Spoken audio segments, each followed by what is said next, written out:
Final Fantasy Pixel Remaster.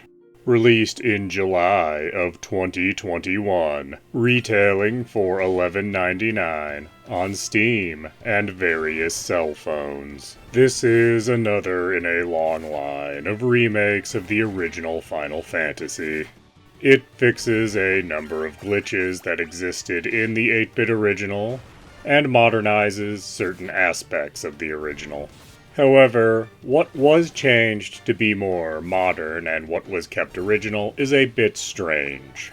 For example, characters no longer have individual inventories. They all have access to your entire inventory of items in combat, meaning that items will be much more useful than in the original. Also, characters no longer continue targeting dead enemies. If their current target is dead before their action, they just target the next enemy, leading to much less frustration early on, and much less micromanagement later on when trying to grind regular enemies.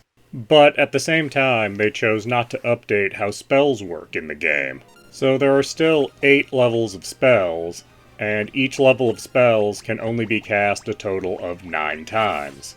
And that's not 9 for each individual level 1 spell, that's 9 for all 3 level 1 spells you might have on a caster. So, if you're grinding, your mages and wizards are very, very useful. And they're also very useful when encountering a boss, because spells are very powerful in this game. But when you're actually trekking to the boss through a dungeon, you're not going to want to use any of your spell casts. You're going to save those, making your casters virtually useless for a huge portion of the game. And yes, having access to your full item inventory gives them some use, but it doesn't really compensate for not being able to make free use of their full abilities. Other changes are by and large for the better. Graphics, sound, and the translation have seen huge improvements here. At the end of the day, this is still just Final Fantasy I, and it is a fairly rudimentary RPG. You pick 4 heroes. I'd recommend going Fighter, Fighter, White Mage, Black Mage, but you're free to choose whatever party you'd like. But being an early RPG, the Thief class can't actually steal. They're just the best at running away. Red Mages are the jack of all trades, and basically completely useless for that reason.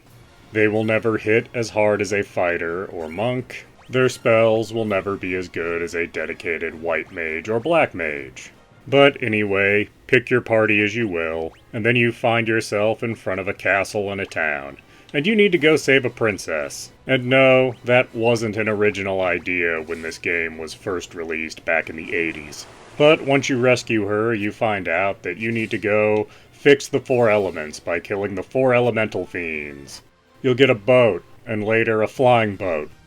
And midway through the game, your characters will all grow up, or refine their class, I guess. Warriors become knights. Thieves become ninjas for some reason. Your mages become wizards. And then at the end of the game, there's an inexplicable time loop paradox that's introduced out of nowhere. And like most time loops in fiction, it makes no logical sense if you think about it for more than about a second. So, is the Pixel Remaster of Final Fantasy I worth your time and money? Yes it is, because I do feel that any RPG fan should experience the original Final Fantasy. However, I don't think the vast majority of people should bother playing the original 8-bit version. This Pixel Remaster is only $12, and will play on even extremely low-end modern computers. Having said that, I do personally prefer some of the earlier Final Fantasy remakes. The PlayStation 1, the Game Boy Advance, and the PlayStation Portable all have excellent versions of Final Fantasy I.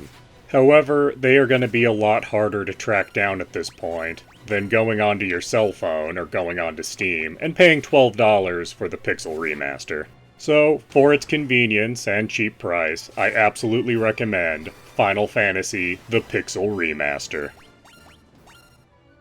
Please do like, comment, subscribe, and tell your friends.